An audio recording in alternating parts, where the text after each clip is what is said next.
buenos ganas, estamos un día más aquí. Y bueno, esta reseña yo no tenía intención de hacerla, la verdad. Pero como me he tenido que releer el libro para el club de lectura del trabajo, pues al final solo vino a Araceli. Que esto no es una crítica, hay que decir que no os estoy tirando hate ni muchísimo menos, sino que claro, yo me lo preparé y al final pues fue un ratito que estuve con Araceli y luego otra chica que vino y ya está. Tuvimos 3 allí en Petit Comité, allí en el AFNAC y claro, no pude hacer el club de lectura quizá como me lo había preparado y tal, y dije, bueno, pues ya que me lo he preparado, ya que me lo he releído, ya que es un libro que me encanta y que no tiene reseña en el canal, pues vamos a hacerle reseña en el canal, ¿sabes? Quiero decir, pues aprovechamos. Yo este libro lo leí hace ya bien 8 años, 7 años, hace bastante que lo leí, gracias a Marcé principalmente, porque gracias a ella empecé a ir a un café librería que tenía Isa Janis en Barcelona y se hacían lecturas conjuntas de diferente tipo de títulos y uno de ellos fue leer El abanico de seda de Lisa Si. Y casi que podría decirse que fue una de mis primeras novelas dentro de literatura asiática, porque yo había estado siempre muy relacionada con el mundo asiático por el manga. Yo soy una niña criada con manga y anime desde muy pequeña. Pero a nivel literatura como tal, novela como tal, ficción, pues quizá en esa época habría leído ya algo de Murakami, puede ser, y alguna cosa así más, algún libro de Palestina, algún libro de Birmania, algo así, pero poco más.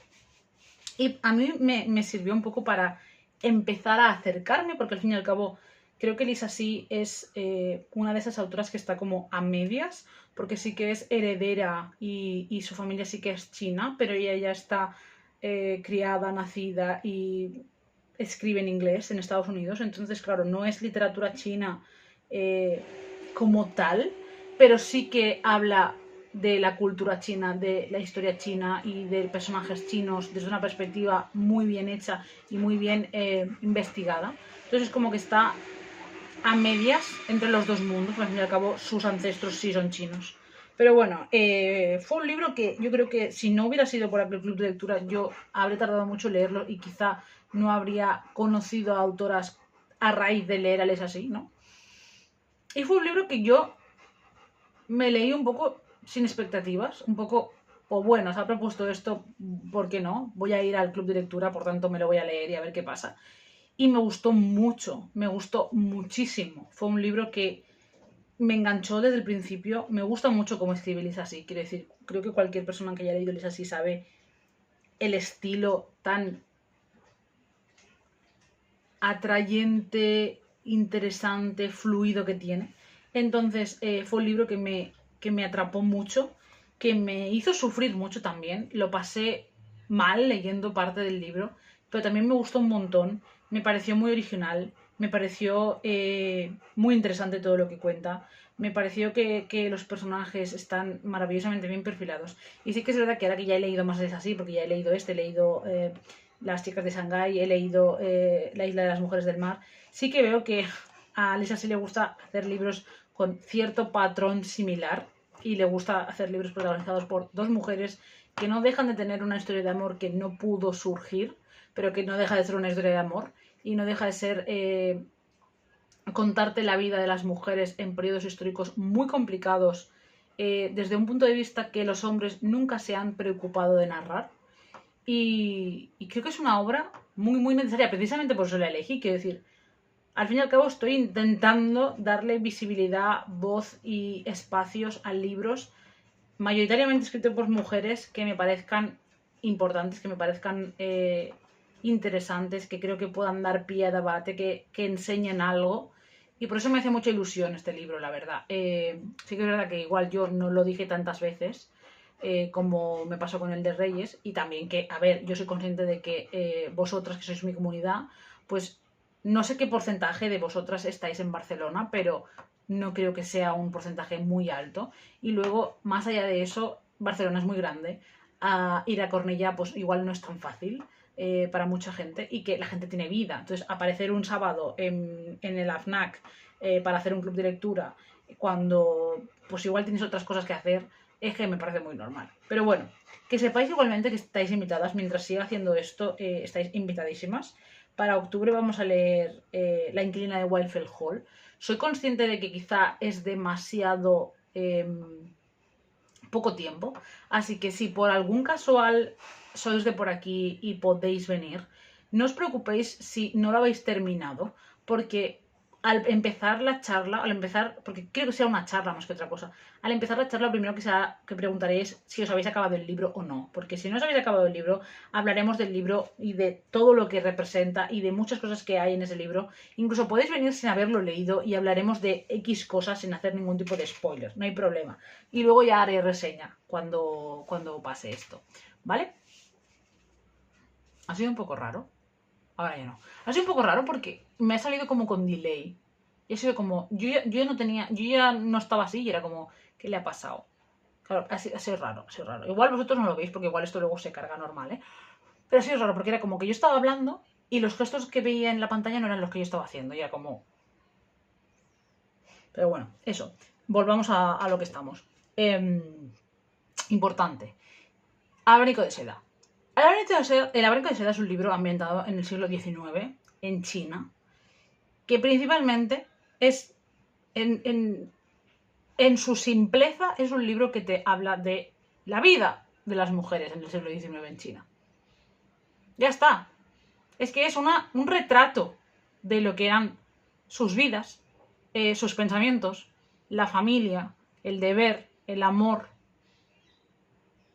la soledad, la invisibilidad, la inseguridad. Quiero decir, es que creo que es una obra muy bonita. Creo que Lisa sí es capaz de llegarte tanto, precisamente porque no deja de ser otro libro más de cómo las mujeres nos hemos sentido durante toda la historia, cómo siempre hemos estado a la sombra de todo, cómo nuestras opiniones y sentimientos siempre han importado menos, cómo el sufrimiento ha formado parte de nuestra vida, incluso impuesto por nuestras madres, porque además era algo que hablaba con la Araceli, y ella me decía, es que es muy duro, porque es la propia madre la que se lo hace, y yo decía, claro, es que desde nuestra perspectiva lo vemos como algo muy brutal, pero la madre realmente lo hace por el bien de ellas, quiero decir, al final pasa lo mismo que con la ablación, le puse el mismo ejemplo. A mí la ablación me parece horrible, estoy totalmente en contra y estoy totalmente a favor de que se prohíba en los países.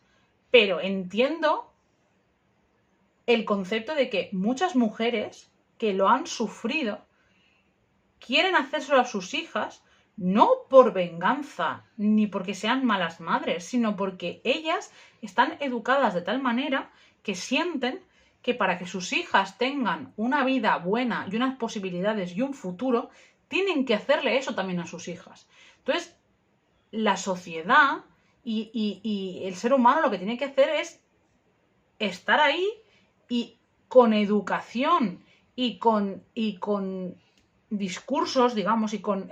no, la palabra no es discurso, sino con palabras tienes que llegar a hacerle comprender a estas personas lo que están haciendo. Y tienes que intentar entender que eso va a costar un tiempo.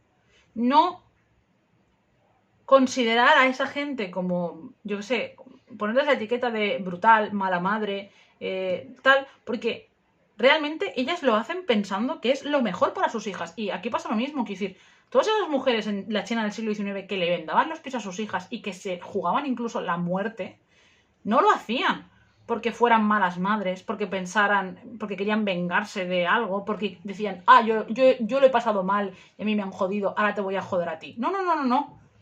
Ellas, ya fuera desde una perspectiva más consciente, ya fuera desde una perspectiva más inconsciente, lo hacían pensando que era lo mejor para sus hijas y que haciendo eso les iban a labrar un mejor futuro, porque la sociedad estaba hecha para que las mujeres con los pies más chiquitos y que mejor se los hubieran vendado y que mejor lo hubieran hecho, iban a tener mejor futuro. Exactamente igual que educar a tus hijas para que fueran más sumisas, más calladas, para que aceptaran mejor, para que cosieran mejor, para que fregaran mejor. Es decir, no lo hacían porque, es decir, no es una mentalidad de, mira la madre, como se ha dicho siempre, si es que las madres son peores, si es que mucha gente, muchos chicos son machistas porque las madres son machistas. Las madres son machistas porque la sociedad es machista, porque vivimos en un patriarcado, porque se nos educa así. Y porque romper con eso es difícil. Es difícil. Y yo soy la primera persona que soy muy, muy crítica. Pero eso no quita que no sea consciente de las cosas. Y no quita que no vea muchas veces. Y yo lo intento y a veces me sale bien, a veces no, porque me equivoco como cualquiera o incluso más que cualquiera. Pero quiero decir, a veces cuando leemos este tipo de libros, ese tipo de personajes que muchas veces nos caen mal y que muchas veces señalamos con el dedo, tenemos que entender que no siempre son personajes que lo hacen a malas o que son personajes, pues eso, es que es más mala que nadie. Es que fíjate, no, muchas veces es la educación que le han dado y esa persona realmente cree que está haciendo lo mejor. Y cambiar eso es muy complicado, realmente muy complicado. Entonces, creo que eso también hay que reflexionarlo. Creo que toda la primera parte del libro es muy dura, pero muy necesaria. Creo que además es una cosa que, no sé, yo obviamente no estoy puesta en literatura china hasta ese punto y obviamente hay muchos libros de literatura china que no se han traducido, pero creo que de los que están al alcance de vuestra mano es uno de los libros que mejor podéis leer para entender todo ese tema, toda esa tradición y toda esa brutalidad que se vivía como el pan de cada día en una China de tampoco hace tanto tiempo, porque estamos hablando de 150 años, 150, 160, no estamos hablando de una China del siglo III, estamos hablando de una China de 1850, que es antes de ayer, que es muy heavy que eso pasase tal cual. Y luego, avanzada esta parte de todo lo que es la ceremonia y la tradición y demás, de esas mujeres sumisas, amas de casa, tal Pascual, y de la ceremonia de doblar los pies y todo lo que significaba, pasamos a toda la parte de matrimonios concertados, la vida de casada, la vida de siendo la mujer la vida de la invisibilidad, de la soledad, de las horas allí, de encontrar tu espacio, porque claro, todas esas mujeres tenían que encontrar sus espacios. Es decir, la diferencia, por ejemplo, abismal que hay entre este libro y Jeju, aparte de que hay también años de diferencia, es que las mujeres en Jeju tienen un papel, las mujeres en Jeju tienen un trabajo, las mujeres en Jeju tienen una voz, las mujeres en esta China no tienen. No, bueno, tienen un papel, tienen que ser madres, tienen que ser amas de casa, ¿no? Pero más allá de eso es como que no tienen más. Entonces se pasa a la segunda parte, creo que es el segundo tema más importante de este libro, que es el Nushu. El Nushu es el lenguaje del abanico, es el único, bueno, hasta ahora el único lenguaje que se conoce creado por y para mujeres, que solo hablaban mujeres. Es algo súper interesante, creo que no se habla lo suficiente, quiero decir, yo la única razón por la que conozco el Nushu es gracias a este libro. Me parece impresionante ser una persona que ha estudiado muchísimo, que ha intentado saber de muchísimas cosas, que tiene 2 carreras y un máster, y esto no lo ha tocado por ningún sitio. Habiendo estudiado literatura a nivel universitario, que dices, ¿por qué no se considera esto lo suficientemente importante para entrar en lo que te enseñan? ¿Sabes? Me parece también muy importante reflexionar estas cosas. ¿De por qué? Yo no digo que entre el libro de Lisa así, ¿vale? Estoy hablando del concepto. ¿Por qué no se habla del Nushu? A mí me parece que es algo relevante en sí mismo. Quiero decir, es un idioma hablado no, escrito y leído exclusivamente por mujeres. Es un idioma que en sí mismo representaba cómo esas mujeres estaban totalmente recluidas, aisladas y solas, y cómo a través del abanico se podían comunicar de manera, digamos, tranquila, para que eso no suscitase problemas en su familia o en la familia del marido, y contarse sus miedos, sus inseguridades, su día a día, su dolor, su soledad, durante tanto tiempo. No sé, es que me pareció impresionante cuando lo leí. Y me parece impresionante hoy en día, ya año 2022, que esto siga siendo algo que la poca gente que conozco que sabe lo que es porque ha visto algún documental, algún artículo, o porque se ha leído este libro. Ya está. Es como, es algo importante históricamente hablando, es algo interesante, es algo potente, es algo que merece la pena ser estudiado, que merece la pena ser comentado, que merece la pena ser conocido. Y está ahí, está como, bueno, una de tantas cosas relacionadas con las mujeres que no ha sido suficientemente importante para nadie, se ve, para que esté en algún sitio registrado, ¿no? Y, no sé, fue una obra que me llegó mucho porque además incluso las dos protagonistas las entiendes. Lo que pasa es que, claro, ahora cuando he releído este libro me ha hecho mucha gracia porque había muchas cosas parecidas al de las mujeres del mar, más que el de Shanghái. Había muchas cosas parecidas, incluso momentos de la trama parecidos. Y era como, a Alisa sí le gusta crear un tipo de obra muy específica y le gusta crear un tipo de obra con una evolución y con un camino a recorrer bastante parecido. Pero bueno, eso no le quita interés, ¿eh? O sea, si habéis leído ya el de Jeju, leed este, vale la pena. Además ahora está reeditado, tenéis una edición verde monísima con el abanico, que fue la que tuvimos en la FNAC, que está muy bien de precio además, está bien editada y demás. Y si no, en la biblioteca está, o sea que no os preocupéis. No sé, es una obra que me gusta mucho, es una obra que creo que tiene mucho potencial por muchas cosas, es una obra que habla de temas muy importantes, es una obra con unos personajes muy interesantes. Y es una obra, por ejemplo, que a mí me gustó mucho haber leído en su momento por el mundo un poco que me abrió. Y luego porque, por ejemplo, cuando leí Viento del Este, Viento del Oeste de Perle Sebac, hubo cosas que también vi. Otra mujer entre dos mundos, entre China y Estados Unidos, o Inglaterra, ¿no? Siempre dudo de dónde es Perle Sebac. Entre esa China y ese mundo anglosajón, también con ese tema más femenino, con esa dualidad y todas estas cosas, ¿no? Y cómo esto te abre mucho más y cómo también te permite entrar, porque yo siempre digo lo mismo, me parece muy buena manera para empezar a adentrarse en literatura asiática, porque no son literatura asiática. Quiero decir, uno de los grandes problemas que tenemos muchas veces los europeos y anglosajones cuando nos ponemos a leer literatura asiática es que los asiáticos escriben diferente. No solo porque sus lenguas se crean de manera diferente y al estar escritas con kanjis y con signos y con cosas y demás, se estipulan de manera diferente. Exactamente igual que el castellano y el inglés no se escriben igual y no se crean en la mente de la misma manera. Con Asia también pasa, que es decir, las lenguas asiáticas, y hay muchas, funcionan de manera diferente. Y obviamente no es lo mismo leer autores de Próximo Oriente que leer autores de la India, Bangladesh o Myanmar o Vietnam, que leer autores de China, Corea, Japón, que leer autores rusos, que también es Asia. Es decir, es una zona muy vasta, muy grande y es totalmente diferente unos de otros. Pero sí que es verdad que para leer a este Oriente, que es un poco el que más bombo tiene en España, al menos en este momento, el que más fácil es encontrar obras traducidas, que es China, Corea y Japón. De alguna manera, leer a Lisa Xi, a Perle Sebac y algún tipo de autores así funciona mejor para empezar, porque te sitúan en esos países con personajes e historias de esos países, pero está escrito en inglés original. Entonces, no te va a costar tanto encontrar el estilo, como si te lo puede costar si empiezas con un escritor asiático que escriba originalmente en una lengua asiática.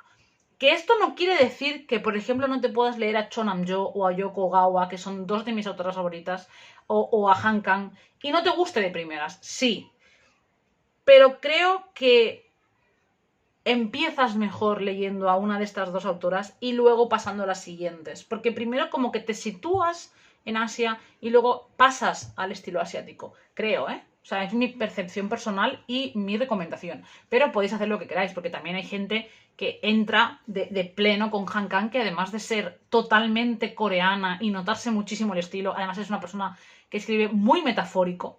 Entonces se une un poco todo, ¿no? Yoko Ogawa no es tan metafórica, pero sí se nota mucho el estilo narrativo. Cho Nam-jo también se nota mucho el estilo coreano, pero además el libro es una especie de ficción, no ficción, un poco diferente. Entonces, depende de lo que cada uno opine y depende de la sensación que tengáis y depende de las posibilidades que tengáis, también te digo, de lo que tengáis en la biblioteca, de lo que podáis coger, del libro que os presten, pero es mi recomendación. Igualmente, hayáis leído o no hayáis leído literatura asiática, conozcáis o no conozcáis esta obra, hayáis leído Jeju o no, hayáis leído Perle Sebac o no, este libro merece la pena en sí mismo. Me parece una obra que merece la pena para cualquiera que esté interesado en leer un libro bueno, escrito de una manera estupenda, con unos personajes muy bien creados, con momentos históricos y tradiciones muy claras, muy bien explicadas, muy bien documentadas, y que te deja un pozo, que te deja algo. Es un libro que te deja algo en ti y que si lees con interés te va a hacer reflexionar sobre cosas y te va a hablar de la voz de las mujeres, que es algo que necesitamos que se rescate en muchísimos periodos históricos y necesitamos que se mantenga. Porque es que no es decir, yo voy a leer mujeres porque es más importante tal y no sé qué y voy a priorizarlas por encima de los hombres porque tal. No es una manera de ir contra los hombres, no es una manera de radicalizarse, no, es simplemente hemos sido borradas, silenciadas y eludidas durante siglos y depende de nosotras también ahora que existamos, que formemos parte de eso, que tengamos nuestro espacio. Y si para eso tengo que priorizar a mujeres y para eso tengo que darle más voz a mujeres y para eso tengo que fijarme en el género del autor, lo voy a hacer. Exactamente igual que lo voy a hacer con autores y personajes racializados, exactamente igual que lo voy a hacer con autores y personajes LGBT, etcétera, etcétera, etcétera. Y no creo que sea radical por ello. Creo que soy consciente. Y creo que soy persona privilegiada dentro de lo que cabe, pero que no quiere seguir perpetuando esos privilegios. Quiere formar parte del cambio y quiere, desde esta ventanita, posibilitar que se vea que existen otras realidades, otros autores y autoras y otros temas de los que tratar, sinceramente. Ya está. De cualquier tipo. Y no sé, me apetecía venir a hablar con vosotras de este libro, ya que lo he releído, ya que me ha seguido gustando igual que la primera vez que lo leí, y que me parece una historia genial, y que si no habéis leído todavía, pues leedla. Para la Neusiana, leedla. Y nada, ponedme abajo en comentarios si la habéis leído, y si la habéis leído, si opináis igual o no opináis igual, no sé, decidme. Y nada, como digo yo siempre, hazte donante de sangre y de médula, sé buena gente, manda mierda a tiempo y ponlos en tu vida y será más feliz. ¡Neusiano!